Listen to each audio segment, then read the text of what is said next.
Bueno, buenas tardes. Continuando con la programación para el día de hoy, pues tengo el gusto de presentarles al doctor Héctor Robles Berlanga, quien va a presentarnos el tema Producción para el Bienestar, Estrategia de Acompañamiento Técnico. Esta es una conferencia magistral debido a que el doctor Héctor Robles tiene una amplia experiencia en política pública de aproximadamente 3 décadas. Pues creo que estamos ante una personalidad que nos puede pues, presentar en esta conferencia, pues información muy interesante, ¿no? Y muy valiosa. Bueno, pues damos la palabra al doctor Héctor Robles Berlanga. Adelante, doctor. Buenas tardes a todos. Gracias por la invitación. Para uno es muy importante poder cruzar, ¿no? Reflexionar ideas y cruzar y reflexionar con la academia, porque nos permite, de alguna manera, contrastar lo que estamos haciendo y lo que estamos diciendo con nuestro quehacer institucional, en este caso, ¿no? Que para mí es muy importante, ¿no? Entonces es un honor para mí poderles presentar, ¿no? Agradezco tanto a Gloria Cita como a Carlos Gómez, ¿no? Ambos los conozco, ¿no? La invitación y todo lo que hicieron posible para que estuviera yo presente, ¿no? La idea es presentarles Producción para el Bienestar y señalar algunos cambios que estamos viendo en la política pública que son importantes a considerar, ¿no? Para el trabajo al menos de los próximos años y en algunos casos para el trabajo hacia el futuro, ¿no? Entonces, si me ponen la presentación, ¿no? Y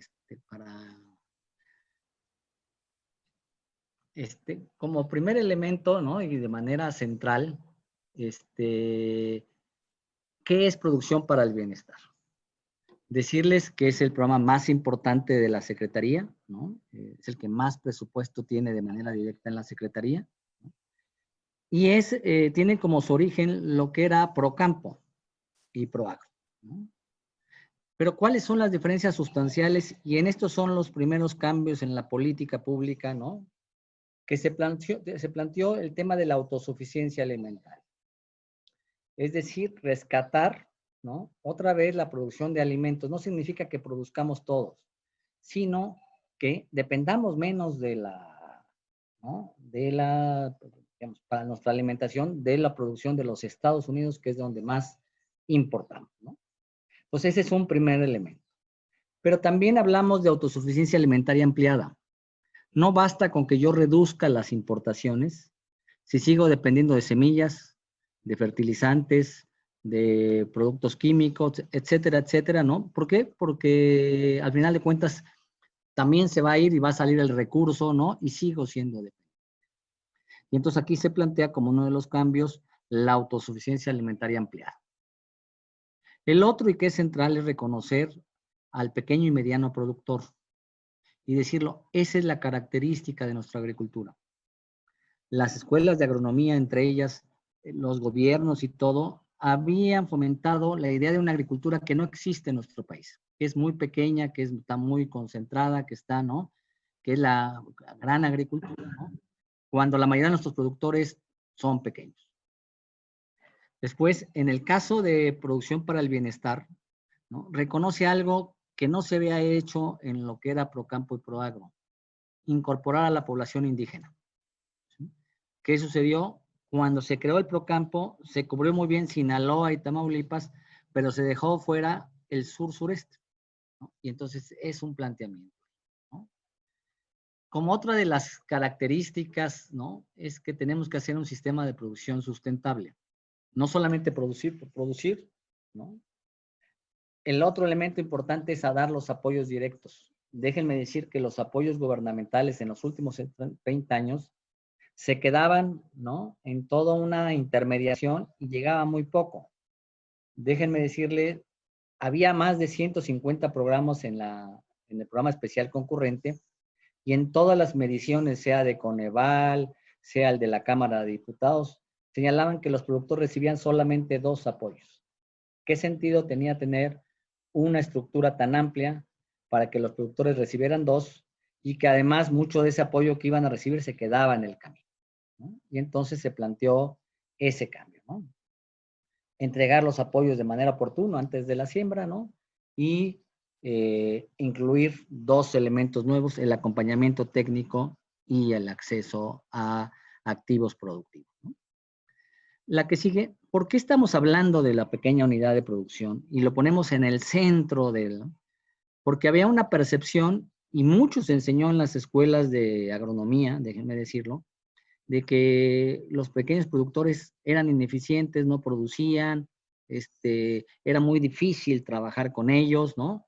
Y si nosotros vemos en la lámina 2, ¿no? Si la van bajando, si la, ¿no? La van pasando, por favor, vamos a ver que ellos producían el 54% de los 36 cultivos, ¿no?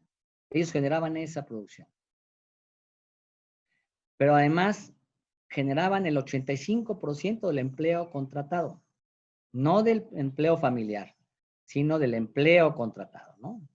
Y como tercer elemento es que los principales commodities, la materia prima la producen los pequeños productores. Llámese del café, que es cerca del 90 y tantos %, llámese del agave, que es también alrededor del 90%, llámese el aguacate, que está de muy moda, que es más del 80% son pequeños productores, ¿no? Entonces, no solamente aportan gran producción, generan el empleo, producen la materia prima de los principales commodities y mantienen la biodiversidad. Todo eso hacen los pequeños productores y los pequeños y no lo queríamos reconocer o no lo... Y entonces nos planteábamos una forma de agricultura y una forma de intervención totalmente distinta cuando las características de nuestros productores es esta. Nos guste o no, son pequeños y medianos productores. 9 de cada 10 tienen esa característica. Y entonces las universidades tendrían que estar pensando en cómo genero tecnología, por ejemplo, para esta agricultura, ¿no? No para la otra, sino para esta agricultura, ¿no? Y ese es uno de los grandes retos que ustedes tienen como académicos. El otro elemento importante es incorporar la vertiente ambiental, ¿sí? Hay un reconocimiento ahora, ¿no? Que tenemos una deforestación importante, una pérdida de suelos también importante, una sobreexplotación y contaminación del agua y los suelos, ¿no? Y que tenemos que cambiar esas características de la agricultura. Si seguimos produciendo igual, pues no vamos a resolver el problema. Y esos son dos elementos que guían nuestro planteamiento. Ahora, todo programa tiene que tener claramente definido cuál es la problemática que va a atender. Porque un programa no puede resolver todos los problemas. Tiene que resolver uno o dos problemas, ¿no? Y concentrado en una población objetivo claramente definida. ¿Y cuáles eran los problemas? Que es la siguiente, la de problemática a resolver, si la suben un poquito, que es, ¿no? Pérdida de suelos, no había acompañamiento técnico, asistencia técnica, no había, digamos, los costos de producción eran altos por los insumos, ¿no? No había financiamiento y productores de edad avanzada. Esa era la problemática que identificamos, ¿no? Que viene en la encuesta 2012, que viene en la encuesta 2014, que viene en la encuesta 2016, ¿no? Y era una de las características, ¿no? La que sigue, ¿no? Y entonces, Héctor, perdón, la máquina de Carlos está fallando, entonces las voy a transmitir yo. Entonces, si me das permiso, Carlos, de compartir pantalla. Una disculpa, No hay. ¿Sí se ve mejor? Sí, ¿no? La que sigue, entonces, esta ya la habíamos comentado. La que sigue también esa, ya la habíamos comentado, que ¿no? El problema ambiental, los problemas. La que sigue. Ahí, fíjense, nosotros hablamos de acompañamiento técnico. No hablamos de extensionismo. Y ese es un cambio significativo, ¿sí? ¿Y por qué es un cambio? Porque asistencia técnica piensa o se piensa que es de afuera hacia adentro. Es el técnico que conoce, que sabe, que le va a llevar al productor, ¿no? Y ese es uno de los principales problemas que ha tenido la asistencia técnica. Por nosotros hablamos de acompañamiento técnico. ¿Por qué? Porque el productor sabe, e incluso muchas veces sabe más que nosotros de la actividad específica, y entonces el técnico tiene que estar en la disposición de ir a aprender, ¿no? Y va a llevar una serie de conocimientos, y eso es lo que va a hacer el intercambio de conocimientos, ¿no? Y entonces partimos de eso, de reconocer primero al productor como sujeto de derecho, que tiene saberes, y lo que vamos a construir es un diálogo de saberes entre el técnico y el productor, ¿sí? Como un elemento. La otra es que tenemos que hacer, reconocer que los sistemas productivos son sistemas biodiversos complejos, ¿no? Que tenemos que producir los insumos necesariamente y fundamentalmente bioinsumos, ¿no? Pensar en las cadenas cortas. No hay ningún programa que pueda por sí solo resolver, y entonces tenemos que construir la cooperación institucional y llevar las innovaciones tecnológicas. ¿Para qué? Para la transición agroecológica. Eso es lo que estamos hablando. Si yo estuviera formando agrónomos ahorita y están saliendo ahorita y no les enseñé esto, los dos únicos programas para el campo que traen acompañamiento técnico es Sembrando Vida y el nuestro. Y nosotros no seleccionaríamos un técnico que no piense que puede trabajar con pequeños agricultores y que no piense en prácticas agroecológicas, ¿sí? Tan es así que en la selección que hemos hecho y los que están trabajando tienen que tener al menos estas dos características, más de vivir cerca del territorio, ¿no? Si no, muchas gracias, ¿no? Y no los contratamos. Y es donde se está contratando asistencia para hacer esta transición agroecológica, para la autosuficiencia alimentaria, para la sustentabilidad, para una alimentación sana y lograr el bienestar del producto, ¿no? La que sigue. Esto habla del plan de transición agroecológica. Y lo primero, ¿no? Yo me pongo, digamos, como aprendí, es que en las escuelas de agronomía en mi tiempo, no sé si ahora sigue siendo la misma magnitud, es que nos enseñaron que el suelo era algo inerte, muerto, ¿no? Por eso había que estarle aplicando siempre fertilizante, fertilizante, fertilizante, ¿no? Incluso volvimos al productor, no un productor, sino un consumidor, ¿no? ¿Y qué se está planteando ahora y qué es lo que estamos planteando? El suelo como un ente vivo, ¿sí? Y la primera práctica tenemos que hacer que tenga oxigenación el suelo, ¿no? Y de esa, ¿cómo se hace la oxigenación? Con una serie de prácticas, ¿no?, agroecológicas que permitan recuperar, ¿no? Que va desde materia orgánica, lixiviados, uso de microorganismos, ¿no? ¿Por qué? Porque lo que queremos recuperar es la capacidad del suelo para retener humedad, ¿no? Y para retener los nutrientes, ¿sí? Con los fertilizantes y con el uso de estas grandes maquinarias, ¿no? Lo único que estábamos haciendo una gran compactación del suelo que perdía la oxigenación, y por lo tanto lo que generábamos era raíces muy débiles, muy pequeñas, y plantas muy débiles, ¿no? ¿Y cuál es el efecto? Que la planta crecía débil, ¿no? Era una planta susceptible a enfermedades, etc. En cambio, si yo parto de un suelo mejorado, lo que voy a lograr es precisamente que recupere sus condiciones y de esa forma recupere la planta. Y buscamos una planta sana. Y de ahí partimos también de que ya no hablamos de plantas buenas y plantas malas, animales buenos, animales malos, ¿no? Ahora, mucho de la agricultura, ¿no? Incluso estas parcelas que se ven medio descuidadas son las mejores porque están conservando humedad, están metiendo materia orgánica, ¿no? Y están teniendo los mejores resultados. ¿Por qué? Partieron del suelo y después vemos el elemento de nutrición, selección de semillas. Nuestros agricultores ya no sembraban semillas o ya no seleccionaban semillas, y entonces dependían siempre de que alguien se las vendiera, por lo general semilla de mala calidad. Y les pongo el ejemplo ahorita de Zacatecas.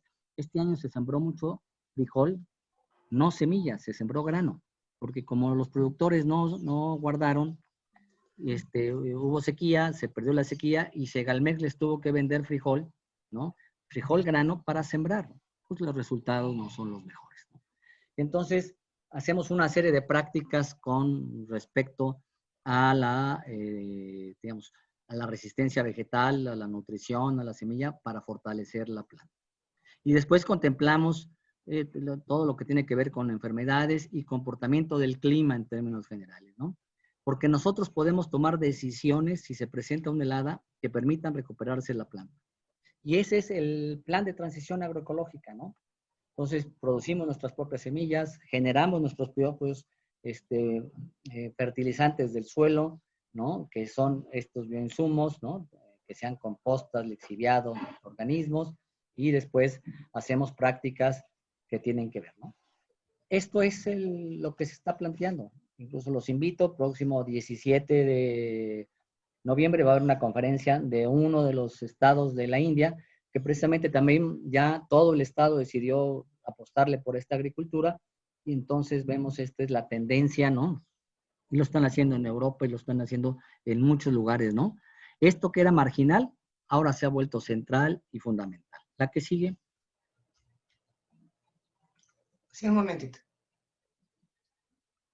Y ya lo decía, tenemos que hacer la cooperación institucional. Hay una escasez de recursos, todas las instituciones hemos sufrido recortes importantes que nos ha obligado a unirnos, ¿no? Y nosotros hemos logrado sumar a la estrategia todas estas instituciones.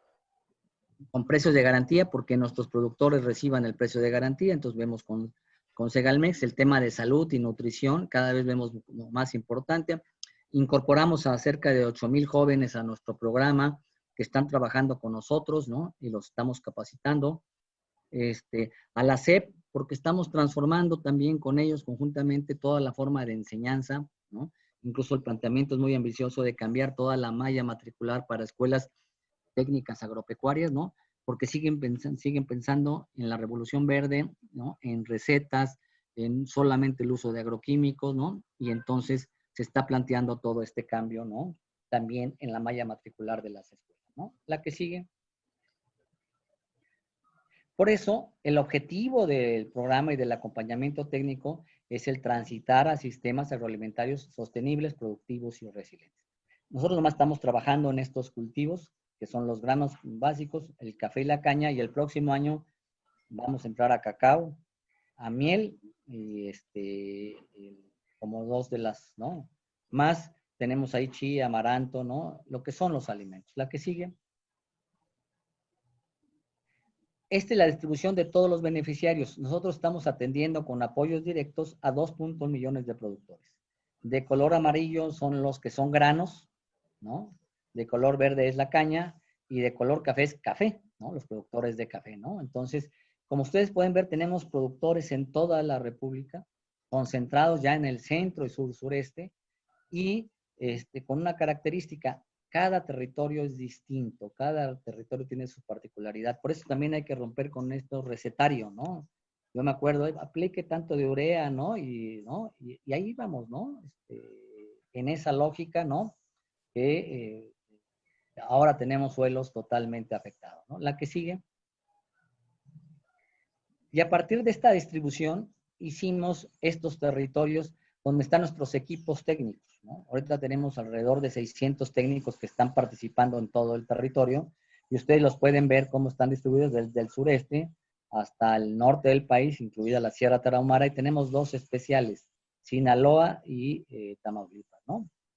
Ahí es donde están nuestros equipos, que se componen de un técnico agroecológico, un técnico social, un promotor comunitario que viene de la comunidad, más los jóvenes construyendo el futuro, y ese es nuestro, ¿no? Nuestro equipo de trabajo, ¿no?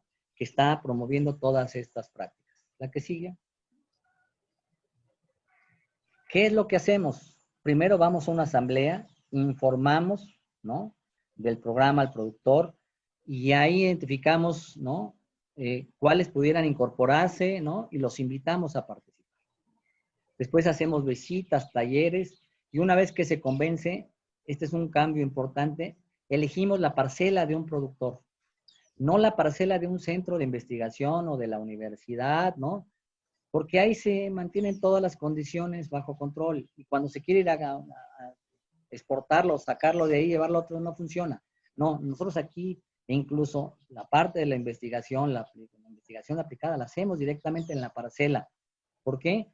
porque queremos que el productor lo haga. Es más fácil que los otros productores se convenzan si un mismo productor les dice, ¿no?, lo que está haciendo, cómo lo está haciendo, y ellos ven los resultados. Y entonces diseñamos el plan de transición en esa parcela, se ejecuta el plan de transición, se va revisando, se evalúa y después discutimos los resultados en la asamblea. Estamos hablando de aprendizajes de campesino a campesino, ¿no? Y le llamamos a estas escuelas donde vamos a ser, ¿no?, las, digamos, escuelas de campo con saberes campesinos, saberes de los productores, ¿no? Y es una escuela de aprendizaje, ¿no? Es aprender haciendo, ¿no? Aprender del otro, dialogando con el otro, ¿no? Y entonces llamamos a ese concepto, ¿no?, escuelas de aprendizaje. La que sigue. Y otro, tenemos a nuestros jóvenes, ¿no? Son jóvenes que tienen primaria y secundaria, en promedio 22 años, que están ahí y que no encontraban opciones. Y entonces nosotros decimos, si tu padre está en el programa Producción para el Bienestar, te invitamos a trabajar con nosotros para contribuir a la producción sustentable, para que generes tus propios ingresos y te quedes en el campo. Lo que queremos en promotores formados en agroecología, ¿no? Y son estos jóvenes, ¿qué característica tienen estos jóvenes, ¿no? La que sigue. Digamos, son de 15 estados ahorita, tienen 22 años en promedio, el 62% son mujeres, el 82% son indígenas, ¿no? De educación básica, primaria y secundaria, ¿no? Y esa es la característica. Y si yo reconozco esa característica, puedo construir los materiales. Por ejemplo, toda nuestra plataforma de capacitación con ellos son de videos muy cortos y muy fáciles de digerir y todo. Primero, son cortos porque el internet es muy inestable en estas zonas. Y si yo hago un video de más de 10 minutos, ya no lo pueden bajar. Tengo que hacer, ¿no?, videos cortos, muy prácticos, ¿no?, que le den ideas a los jóvenes y que generen sus propias habilidades para que después lo vayan a aplicar en las escuelas de campo y después en la parcela de su padre. Es decir, ya no está educación donde yo estoy todo el tiempo en la escuela, ¿no? Sino aprendo, me dan algo, voy, lo refuerzo en la escuela y después lo voy y lo aplico en la parcela de mi padre y regreso a discutirlo en la escuela, ¿no?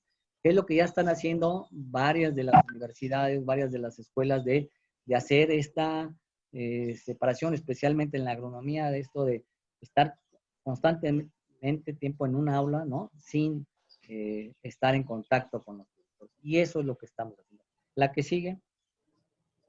Y estos son nuestros módulos de capacitación en 3 grandes temas: agroecología, entonces vemos fenología de cultivo, nutrición de suelos, plantas no deseadas, semillas, etc. En lo social, pues todo lo que tiene que ver con las escuelas de campo, la participación social, la organización y género, asociatividad. Y en política pública, articulación, salud y nutrición, economía social, circuitos cortos, ¿no? Esto es lo que compone lo que los jóvenes están tomando en una plataforma que además se volvió muy importante con la pandemia porque ya no nos podíamos reunir con ellos y de esta forma estuvimos capacitándolos, discutiendo con ellos, ¿no?, y reflexionando para el trabajo que están haciendo directamente en campo. La que sigue. En términos generales, eso es lo que yo les quería plantear. Entonces, decirles cuáles son los primeros o los principales cambios que tenemos que estar pensando, ¿no? Rescatar que sí se puede trabajar con pequeños y medianos productores, porque esa es la característica de nuestra agricultura, es lo que distingue nuestra agricultura. Entonces, todo lo que construimos de conocimiento tiene que ser en función de eso. El segundo elemento es que no podemos seguir desarrollando la agricultura como lo veníamos haciendo, ¿no? Es decir, pensando solamente en que las semillas ¿no?, las compro. Les pongo el ejemplo de Sinaloa. Los de Sinaloa no pueden comprar semilla en Estados Unidos, que les sale más barata porque no los dejan las empresas que están ahí. Y después no pueden comprarla en Durango, que también les sale muy, porque tienen restricciones, ¿no? Y entonces, pues eso lo imponen las empresas.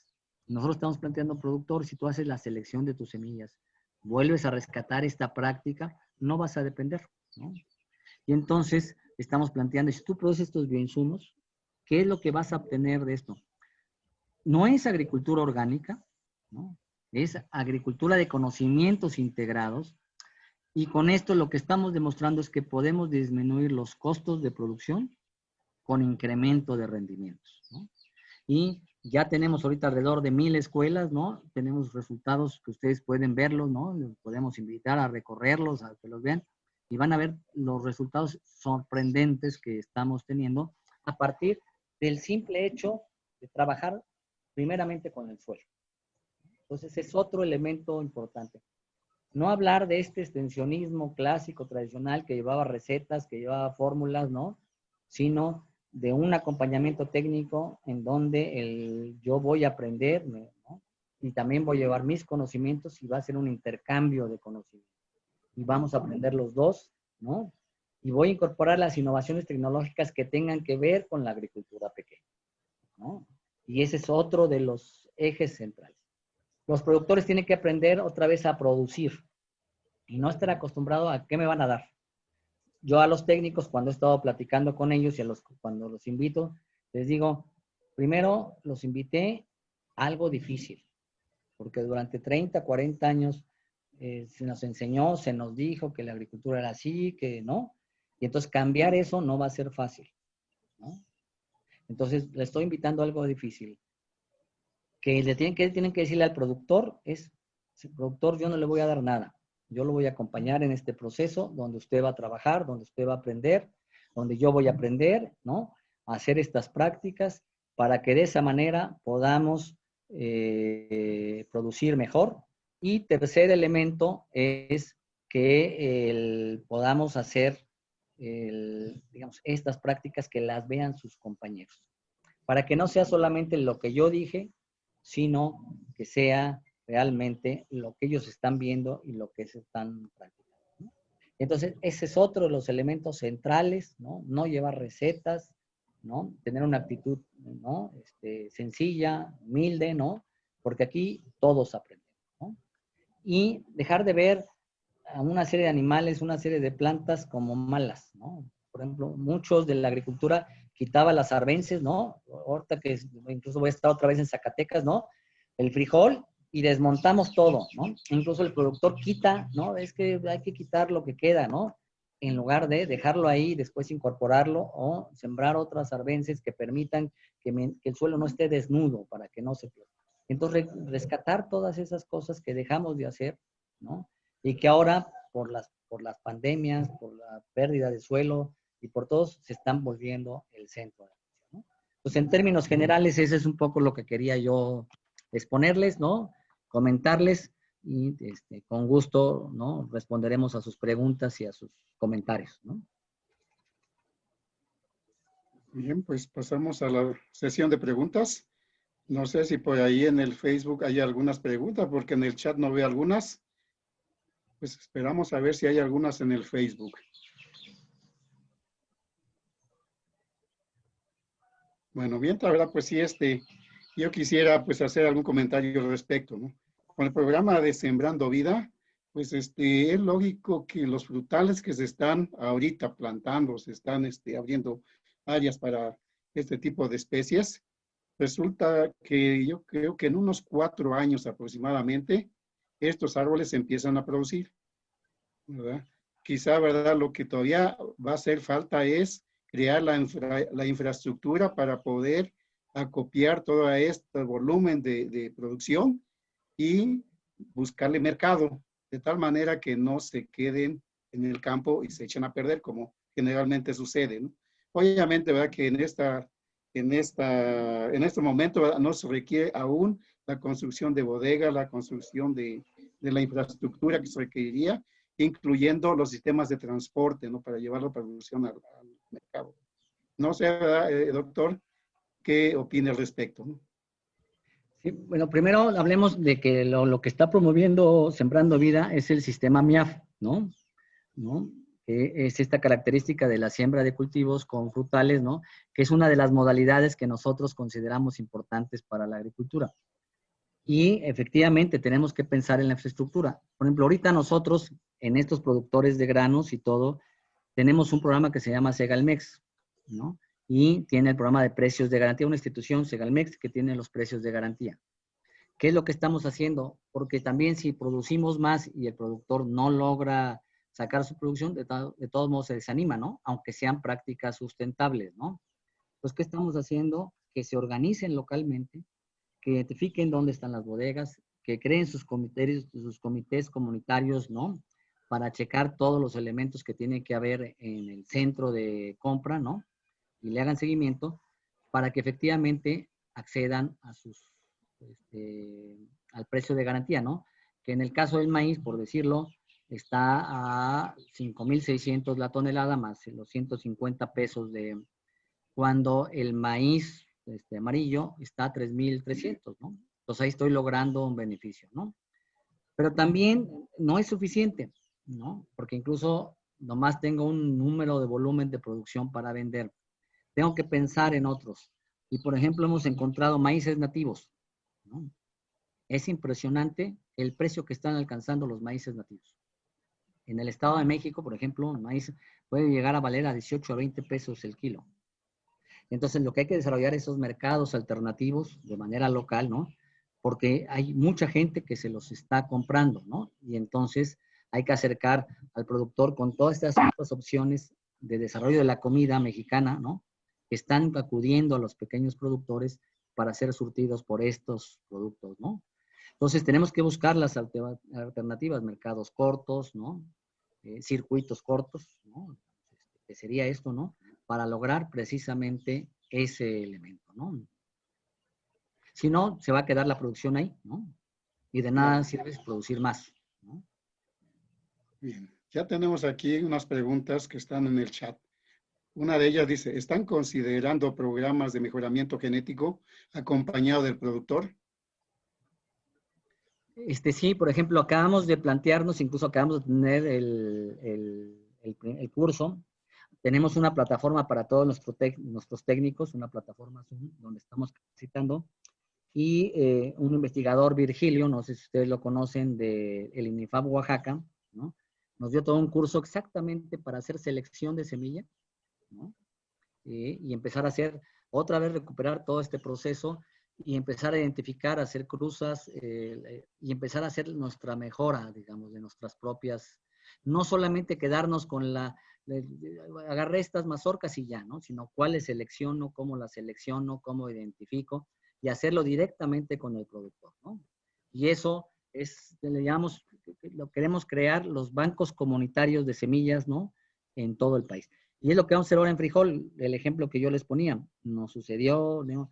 Que habíamos sembrado mucha de la superficie que se sembró este año, no era con frijol semilla, sino era con frijol grano, el que iba a ser para consumo, pero como no hubo cosecha, no había quien hubiera resguardado, pues se acudió a Segalmex y se le pidió, incluso se hizo un programa de kilo de ayuda, ¿no? Te doy un kilo, después me lo regresas, ¿no? Pero ¿qué es lo que hicimos? Pues no sembramos la mejor, ¿no? La mejor semilla, sino lo que había, ¿no? Entonces, esa es una de las cosas como una línea de trabajo. Bien. Hay otra pregunta que dice, de Manuel Silva Valenzuela. ¿Cómo podrían ser vinculados en esta nueva estrategia de producción los investigadores de los diferentes centros de investigación? Por ejemplo, la estrategia de acompañamiento técnico tiene como contraparte al Instituto Nacional de Investigaciones Forestales, ¿no? Agrícolas y Pecuarias, ¿no? INIFAP. El año pasado lo habíamos hecho con Chapingo y hemos juntado a muchos investigadores de muchos centros de investigación que incluso están aportando su trabajo voluntariamente. Me dicen, a mí ya me paga la institución, ¿sí? Yo tengo mi salario, y quiero hacer eso. Yo puedo capacitar, yo tengo un video, si se los puedo mostrar, ¿no? Nosotros reconocemos todos los derechos y ¿no? Yo puedo dar la plática de este tema y así lo estamos haciendo con distintas universidades, ¿no? Tenemos un número muy importante de investigadores participando alrededor de esta estrategia en la idea de que vayan a campo, ¿no? Que nos acompañen en el proceso, ¿no? Les digo, investigadores de todo tipo, ¿no? Elena Kotler, ¿no? De suelos, es del Centro Geo, por ejemplo, ¿no? Quero, que falleció, ¿no? En este año, ¿no? Era de Hidalgo, ¿no? Incluso no era ni siquiera agrónomo, era químico, ¿no? Y entonces, y así tenemos a Antonio Turren, que, ¿no? Con el caso del MIAP, cuando queremos ver cosas del MIAP, ¿no? Virgilio en el caso de semillas, en el tema social ha estado Armando Batra, en lo agroecológico Víctor Toledo incluso sigue con nosotros, ¿no? Entonces son los investigadores que están participando, ¿no? Y así vamos haciendo acuerdos con las distintas instituciones. En Puebla es con el Colpos, por ejemplo, está, ¿no?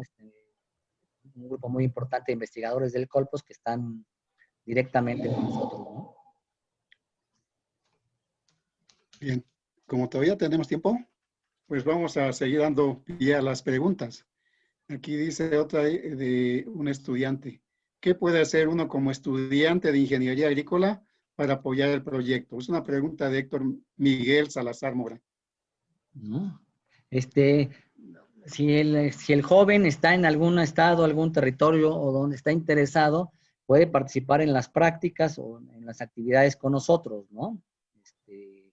Por ejemplo, Chapingo el año pasado, todavía en diciembre, cuando se fueron muchos de sus alumnos, regresan a sus estados, lo que hicieron muchos de los profesores fue que hicieran prácticas en ese periodo y fueran a una escuela de nuestras escuelas de campo, ¿no?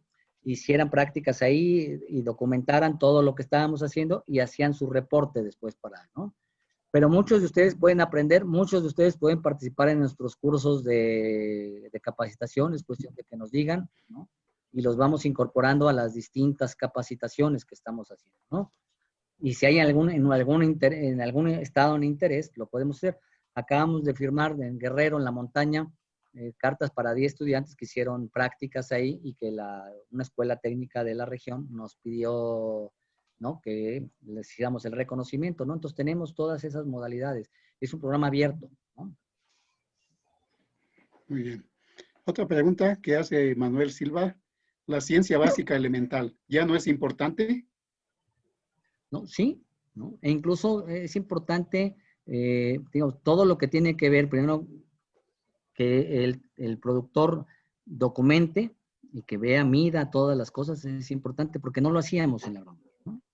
Y entonces recuperar todas las materias que tienen que ver con suelos para medir materia orgánica, todos nuestros técnicos traen para medir pH, para medir materia orgánica, ¿no? Están equipados con un equipo básico para hacer esas cosas, ¿no? Entonces, pues tiene que saber de suelos, si no sabe de suelos, ¿no? Pero también tiene que saber cómo enseñar y cómo transmitir conocimiento, ¿no? Y entonces también tiene que formarse en todo esto de cómo comportarme en un grupo, cómo, ¿no? Entonces, combinamos estas cosas. Lo que sí es con los jóvenes es que para poderlos atraer, lo que sí hacemos es que aprendan habilidades, ¿no? Estos jóvenes de 22 años que ya no estudiaron y no, pues entonces lo que buscamos es que adquieran una serie de habilidades para que sean ellos de una especie de técnicos y además los sustitutos de sus padres en la parcela, ¿no? Entonces ahí son cosas muy básicas, ¿no? Pero hasta georreferencia les enseñamos, ¿no? Cómo georreferenciar un predio y tenemos un módulo específico en la plataforma donde uno puede entrar y bajar el tutorial de cómo georreferenciar el predio, porque todos nuestros predios deben de estar georreferenciados, ¿no?, para recibir el apoyo. Ok. Hay más preguntas. Tenemos tiempo todavía, ¿verdad? Entonces Sí, vamos sí. a ver la siguiente Todavía. pregunta, que es de Oscar Robledo. ¿Existen planes de exportación de los productos? Para algunos de ellos sí, dependiendo del producto. No tenemos mucho problema con la caña, por ejemplo. Incluso no es el problema de precios ni nada, porque nuestra producción prácticamente encuentra mercado, ¿no? Entonces esa es una característica. Pero en el caso del café, estamos hablando de cafés que tenemos que transitar a cafés de calidad, ¿no? Una de las características ahorita del mercado del café, nomás para señalarles, es que su precio está yendo a la baja y que además es muy inestable el precio. Entonces tenemos que el productor producir cada vez un mejor café. ¿Qué es lo que vamos a promover nosotros ahorita? Primero, no todo tipo de café, ¿no? Nosotros es café arábiga, ¿no?, bajo sombra, ¿sí?, con pequeños productores que además transiten a prácticas agroecológicas y que vean todo el proceso productivo para vender cafés de calidad, ¿no? Y ese es todo el proceso, porque eso es lo que nos va a permitir un sobreprecio. Y ese es el planteamiento que estamos haciendo. Entonces, el café es eso. El maíz, ya les decía yo, está la opción de precios de garantía, ¿no? Y entonces, para todo lo que es especialmente maíz blanco, tenemos un precio de garantía. Para todo el arroz y el trigo, ahí sí es todo el arroz, bueno, y el trigo es solamente trigo panificable, no nos metemos al trigo para pastas, porque ese tiene su mercado ya natural, ¿no? Nos fuimos al panificable. Y entonces está recibiendo muy buen precio, muy buena aceptación. Incluso el frijol mismo, ¿no? A pesar de todas las restricciones, el año pasado, ni siquiera Segalmex tuvo que comprarle, porque a Segalmex al poner el precio ¿no? de alrededor de 12 pesos, 13 pesos, el frijol ya estaba como en 15, 16, y entonces la gente vendió por fuera de Segalmex, lo cual es bueno, habíamos puesto un precio, ¿no? Pero la idea es que tenemos que disminuir nuestras importaciones. Eso sí es básico y es importante porque si no, mucho del recurso se va para fortalecer a los productores norteamericanos. Muy bien. Siguiente pregunta de Manuel Silva Valenzuela. ¿Cuál será la mejor opción para transferirle al productor la visión holística que proponen? ¿Dónde quedan los egresados de escuelas de agronomía en este planteamiento? Bueno, primero, digo, los técnicos que nosotros seleccionamos son de las escuelas de agronomía. Y hay muchos agrónomos, ¿no? Agrícolas, agrónomos y todo, ¿no? ¿Cuáles fueron los criterios nosotros, ¿no? Para selección? Que vivieran localmente, ¿no? Que estuvieran cerca del territorio, porque eso les permite moverse en el territorio, lo conocen, es muy probable que conozcan la actividad, e incluso ahora por los temas de violencia se puedan mover y se puedan, ¿no? Saber cómo actuar ahí, ¿no? Entonces esa fue una primera condición. Había muchos agrónomos que ya estaban haciendo prácticas agroecológicas y esos fueron los que se acercaron. Incluso varios de ellos nos dicen, lo que nos ha dado gusto es que éramos los marginados, ¿no? Pero hacíamos esto porque nos gustaba y estábamos convencidos. Y ahora hasta nos pagan, ¿no?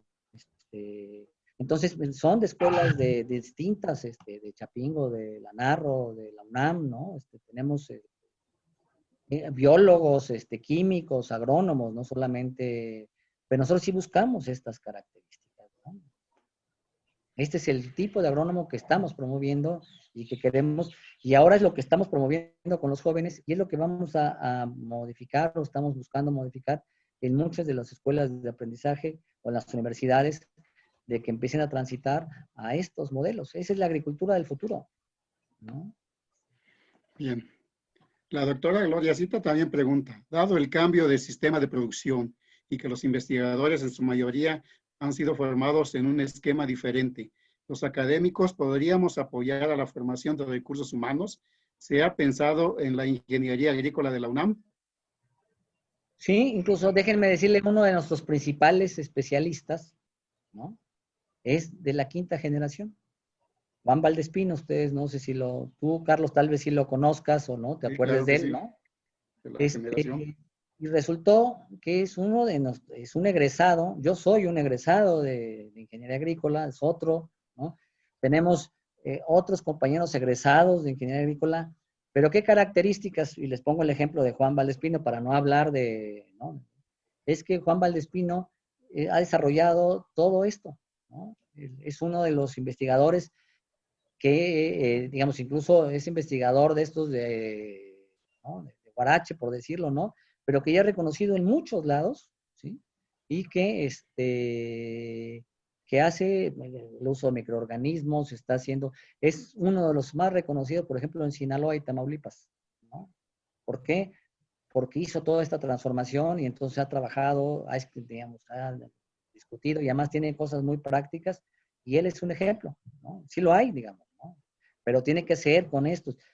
Si un investigador me dice, no, vaya usted y cómprele a Monsanto, compre esto y todo, pues no, ese no es lo que nosotros promovemos, ¿no? Ese que lo contrate Monsanto, ¿no? Bien. La siguiente pregunta de Jimena Sánchez Galván. ¿El arado es opción en la recuperación y sustentabilidad de suelos? Sí, dependiendo cómo lo usemos.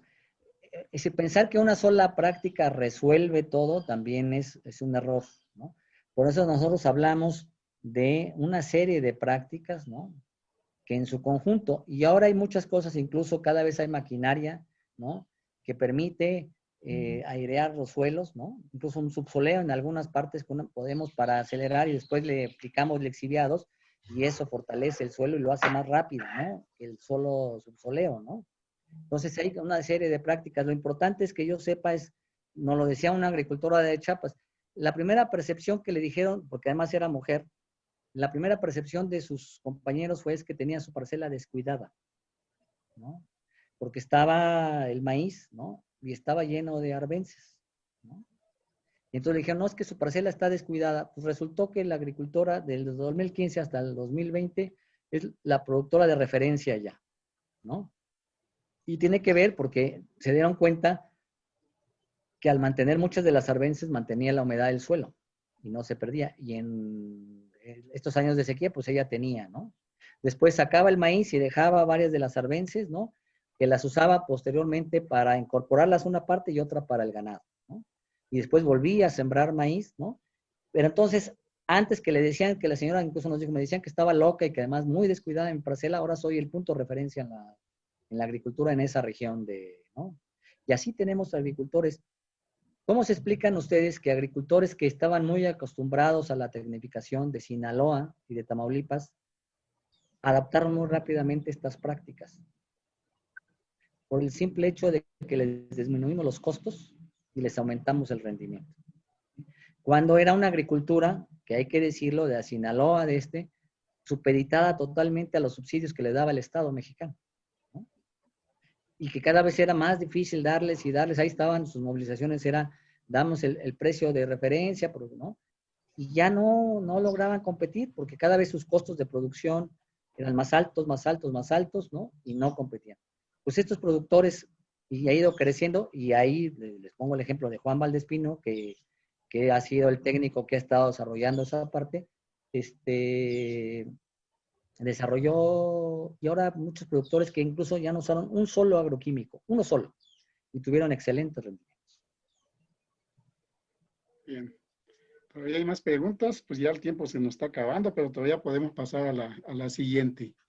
En cuanto al valor agregado, ¿cómo pueden apoyar al productor en el cultivo de maíz criollo?